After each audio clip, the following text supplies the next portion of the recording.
Argentina के footballer Lionel Messi Bharat दौरे पर हैं। 13 दिसंबर से 15 दिसंबर तक वो भारत में रहेंगे और इस दौरान पहले कोलकाता, फिर हैदराबाद, मुंबई और आखिर में दिल्ली पहुंचेंगे। मेसी के इस कार्यक्रम को लेके जबरदस्त उत्साह देश में है। लेकिन इस तरह के आयोजनों से देश को हासिल क्या होता है? आपको इससे क्या हासिल होता है? और वो लोग कौन हैं जो भीड़ बनकर कहीं भी पहुंच जाते हैं?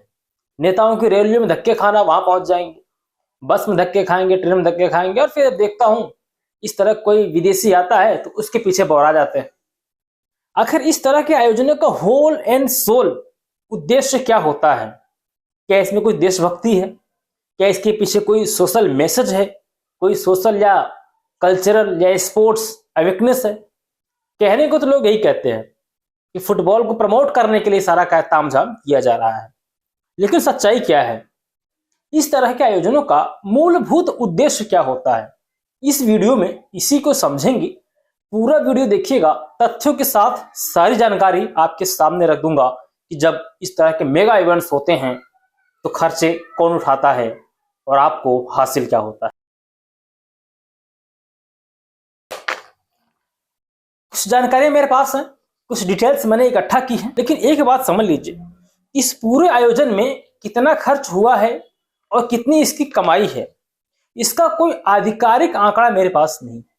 मैं जो भी बातें कहूंगा वो इस तरह के आयोजनों में कितने खर्च होते हैं उसी को बेंचमार्क मानकर एक आंकड़ा निकाला है मैंने। जैसे मेसी की फीस कितनी है, मेसी कहीं जाते हैं तो वहां कितना चार्ज करते हैं, जब इस तरह के आयोजन किसी स्टेडियम में होते हैं तो कितना खर्चा होता है।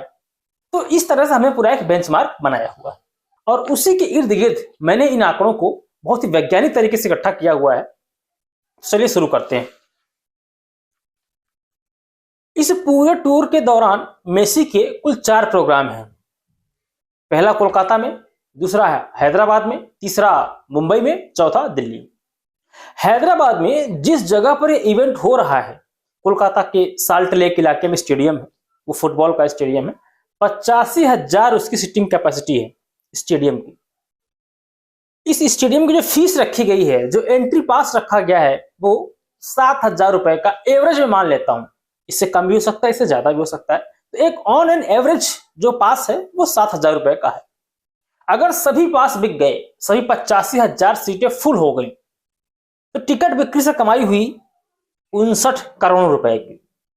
इसी प्रकार हैदराबाद स्टेडियम की जो कैपेसिटी है, राजीव गांधी इंटरनेशनल स्टेडियम जहां क्रिकेट होता है, उसकी कैपेसिटी है 55,000 और वहां पर टिकट की जो प्राइस है वो इससे कम आकी गई है। 3 लेयर होती है, मैंने इसका एवरेज निकाला है 3,000 रुपए पर टिकट।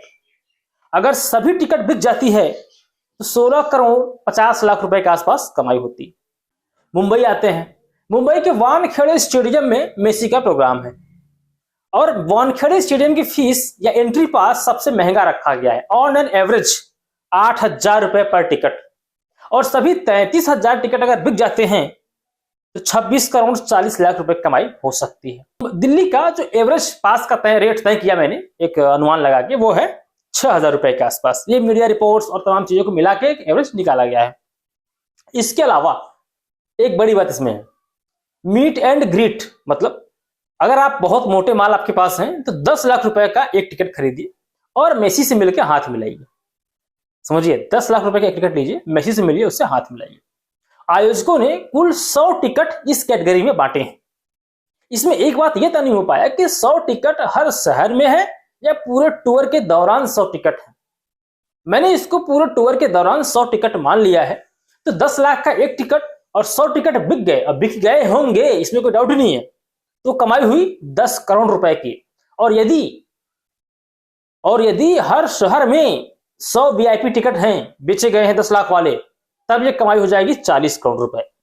तो टिकट बिक्री से आयोजकों ने कमाए 140 करोड़ रुपए। अब थोड़ा और आगे बढ़ते हैं। सिर्फ टिकट बिक्री से कमाई नहीं होती, स्पॉन्सर बहुत बड़ा प्ले रोल करता है इसमें। अब स्पॉन्सर कौन है? अदानी, जीएसडब्ल्यू, एचएसबीसी, ऐसे करीब 12-15 स्पॉन्सर हैं। अब जो टाइटल स्पॉन्सर होता है वो सबसे अधिक पे करता है। मैंने इसका बेंचमार्क माना है आईपीएल को। आईपीएल में जो टाइटल स्पॉन्सर होता है वो पे करता है करीब 60 से 70 करोड़ रुपए। आईपीएल तो है नहीं, ये छोटा इवेंट है। तो 30 से 40 करोड़ रुपए टाइटल स्पॉन्सर ने पे किए होंगे। तो कोई स्पॉन्सर भी कई सारे हैं और कोई स्पॉन्सर से करीब करीब 60 करोड़ रुपए आयोजकों को मिले हैं। और अन्य स्पॉन्सर 10 करोड़ अन्य स्पॉन्सर भी हैं जो छोटे मोटे, समझ रहे हैं ना। तो कुल मिला के लगभग 120 करोड़ रुपए आयोजकों को मिले हैं स्पॉन्सर से। थोड़ा और आगे बढ़िए, अभी और बचा हुआ है। अब बात आती है टेलीकास्ट राइट्स की, क्योंकि इतना बड़ा स्टार आ रहा है तो इसके टेलीकास्ट होंगे, इसके ओटीटी राइट्स होंगे। तो टेलीविजन पर डीडी स्पोर्ट्स पे सारे इवेंट्स आएंगे और ऑनलाइन डिजिटल पे सोनी लिव पे है ये। अगर हम आईपीएल के अनुसार इसको भी कैटेगराइज कर लें, वही बेंचमार्क आईपीएल वाला, तो आईपीएल के प्रति मैच का जो टेलीकास्ट का राइट, जो ब्रॉडकास्टिंग का राइट बिकता है वो 120 से 140 करोड़ के बीच में। लेकिन क्योंकि ये फुल फ्लेज मैच नहीं है, छोटा इवेंट है, 4 इवेंट होने हैं, चारों की लाइव टेलीकास्ट होना है, तो मैं मान ले रहा हूं कि करीब करीब 40 से 50 करोड़ रुपए, इससे कम में क्या ही राइट्स बिके होंगे। हाँ, अब टिकट बिक्री, स्पॉन्सर प्लस वीडियो राइट्स, तो इस हिसाब से करीब करीब 280 से 90 करोड़ रुपए बैठते हैं इस पूरे आयोजन में। जो अर्निंग हुई है आयोजकों को 280 से 90 करोड़ रुपए, 300 भी हो सकते हैं। अब इतने पैसे आए तो खर्चे भी होंगे, इतना बड़ा स्टार आया है तो खर्चे कहां हुए और आयोजकों ने बचाए क्या? इसको भी मैंने आईपीएल का ही बेंचमार्क माना हुआ है। जब बीसीसीआई किसी शहर में आईपीएल का टूर्नामेंट या कोई मैच करवाता है तो शहर की कैटेगरी वाइज, टियर 1 टियर 2 इससे कैटेगरी वाइज शहर होते हैं, तो उसके अनुसार बीसीसीआई पेमेंट करता है सरकार को सिक्योरिटी के नाम पे और जो आवश्यक व्यवस्थाएं होती हैं उसके नाम पे। तो 4 से 5 करोड़ रुपए ये हो गए। जो स्टेडियम की बुकिंग होती है उसी 4 से 6 करोड़ रुपए में स्टेडियम की बुकिंग भी आप शामिल कर लीजिए, यानी कि 10 करोड़ रुपए में स्टेडियम की बुकिंग प्लस सिक्योरिटी अरेंजमेंट और इतने खर्च हो गए। अब मेसी कहीं जाते हैं तो उन्हें भारी भरकम फीस लेते हैं। यहां कितने पैसे उनको दिए गए इसका कोई खुलासा आयोजकों ने नहीं किया है। लेकिन एक बार ये हांगकांग गए थे, पिछले साल 2024 मामला है, तो वहां पर ऐसी रिपोर्ट सामने आई थी कि 60 से 70 करोड़ रुपए भारतीय रुपए में 60 से 70 करोड़ रुपए मेसी की फीस होती है, अपीयरेंस की फीस होती है कहीं जाते हैं तो। हमने मान लिया कि ठीक है 70 करोड़ रुपए आयोजक ने मेसी को दे दिए, 300 करोड़ में 70 माइनस कर दीजिए। और मेसी जहां जाते हैं वहां इनके साथ पूरा इनका स्टाफ चलता है, लॉजिस्टिक्स चलते हैं, तो करीब करीब 18 से 20 करोड़ रुपए इनके लॉजिस्टिक्स पर खर्च होते हैं। ये अलग टंटा है इनका। और अब इतना बड़ा इवेंट है तो इसके जो प्रोडक्शन पे, मतलब जो टेलीकास्ट की जो कैमरे लगाना, पूरा वहां पे वीडियो प्रोडक्शन का सेटअप करना, स्टाफ डिप्लॉय करना वगैरह वगैरह, जो बड़े मैच होते हैं, आईपीएल वाले मैच हुए या फिर और जो अन्य इवेंट्स वाले मैच होते हैं, तो 15 से 20 करोड़ रुपए, कई बार 25 करोड़ रुपए खर्च होते हैं पूरा इसका सेटअप लगाने में, ब्रॉडकास्ट के।